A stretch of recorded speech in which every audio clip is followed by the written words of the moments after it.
Hi, ഇന്നൊരു മാങ്ങ അച്ചാർ ഉണ്ടാക്കിയാലോ? ഇത് ഞാനല്ല, എൻ്റെ അമ്മ ഉണ്ടാക്കിയ റെസിപ്പിയാണ് ഇവിടെ ഷെയർ ചെയ്യുന്നത് കേട്ടോ. അപ്പോൾ നമുക്കങ്ങ് തുടങ്ങിയാലോ? നല്ല കട്ടിയുള്ള ഒരു ഉരുളിയാണ് അടുപ്പത്ത് വച്ചേക്കുന്നത്. അത് നന്നായിട്ട് ഡ്രൈ ആയി എന്ന് കാണുമ്പോൾ അതിനകത്തോട്ട് കുറച്ച് എണ്ണ ഒഴിച്ച് കൊടുക്കുക. നല്ലെണ്ണയാണ് ഒഴിച്ചേക്കുന്നത് കേട്ടോ. നല്ലെണ്ണ നന്നായിട്ടൊന്ന് ചൂടായതിന് ശേഷം അതിലോട്ട് നമ്മൾ കടുക് ഇടുക. കടുക് ഒന്ന് നന്നായിട്ട് പൊട്ടിയതിന് ശേഷം അതിലോട്ട് ഇപ്പോൾ ഞങ്ങൾ 2 കിലോ മാങ്ങ എടുത്തേക്കുന്നത്. അപ്പോൾ അതിനാവശ്യമായിട്ട് നിങ്ങൾക്ക് എത്രത്തോളം നിങ്ങളുടെ ഇഷ്ടം പോലെയാണ്, എത്രത്തോളം വെളുത്തുള്ളി വേണം അത്രത്തോളം ഇടാം കേട്ടോ. അപ്പോൾ ഞങ്ങൾ കുറച്ച് വെളുത്തുള്ളി അതിനകത്തോട്ട് ഒരു 10-15 അല്ലി വെളുത്തുള്ളി അതിനകത്തോട്ട് ഇട്ടിട്ടുണ്ട്. അത് ജസ്റ്റ് ഒന്ന് കളർ മാറി വരുന്ന ആ ഒരു ഭാഗമായപ്പോൾ ഞങ്ങൾ കാശ്മീരി മുളക് പൊടിയാണ് ഇവിടെ എടുത്തേക്കുന്നത് കേട്ടോ.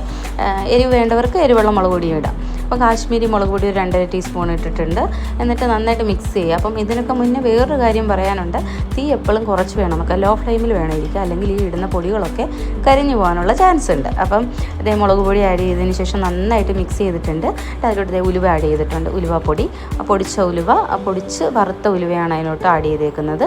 അത് ഒരു ടീസ്പൂൺ ആഡ് ചെയ്തതിന് ശേഷം ഇതെന്ന് പറഞ്ഞാൽ പിന്നെ കടുകാണ് കേട്ടോ, പൊടിച്ച കടുകാണ് കേട്ടോ. പൊടിച്ച കടുക്, കടുമാങ്ങ അച്ചാറാണ്. അപ്പം പൊടിച്ച കടുക് ഇതിനകത്തോട്ട് ഇട്ടിട്ടുണ്ട്. പിന്നെ കായപ്പൊടിയാണിത്, നല്ല മണത്തിന് വേണ്ടിയിട്ടാണ്. അപ്പോൾ കായപ്പൊടി ഇട്ടിട്ടുണ്ട്.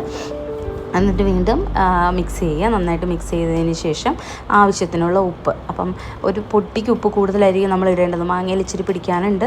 അപ്പം ആവശ്യത്തിനുള്ള ഉപ്പ് നമ്മൾ അതിലോട്ട് ഇട്ട് കൊടുക്കുക. ഉപ്പ് ഇട്ടതിന് ശേഷം വീണ്ടും നന്നായിട്ട് മിക്സ് ചെയ്യുക.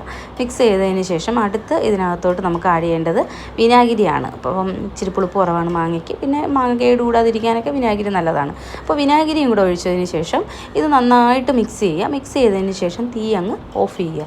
ഓഫ് ചെയ്തിട്ട് വേണം മാങ്ങ ആഡ് ചെയ്യാൻ, കാരണം അല്ലെങ്കിൽ മാങ്ങ വെന്തു പോകാനുള്ള ചാൻസ് ഉണ്ട്. അപ്പം തീയൊക്കെ ഓഫ് ചെയ്തിട്ട് ആ ചെറിയ ചൂടിൽ ആ മാങ്ങയൊന്ന് നന്നായിട്ട് മിക്സ് ചെയ്തെടുക്കുക. നല്ല മിക്സ് ചെയ്തെടുത്ത് കഴിഞ്ഞാൽ നമ്മുടെ കടുമാങ്ങ അച്ചാർ ഇവിടെ റെഡി ആയിട്ടുണ്ട്. ഇനി ഇതൊന്ന് നല്ലപോലെ തണുത്തതിന് ശേഷം എയർ ടൈറ്റ് ആയിട്ടുള്ള കണ്ടെയ്നറിനകത്ത് ബോട്ടിലിനകത്ത് ഇട്ട് നമുക്ക് സൂക്ഷിക്കാം. നനഞ്ഞ സ്പൂൺ ഇടാണ്ടിരിക്കാൻ പ്രത്യേകം ശ്രദ്ധിക്കണം കേട്ടോ. അപ്പോൾ നിങ്ങൾക്ക് ഈ കടുമാങ്ങ അച്ചാറിൻ്റെ വീഡിയോ ഇഷ്ടപ്പെട്ടെങ്കിൽ ലൈക്ക്, ഷെയർ ആൻഡ് സബ്സ്ക്രൈബ്.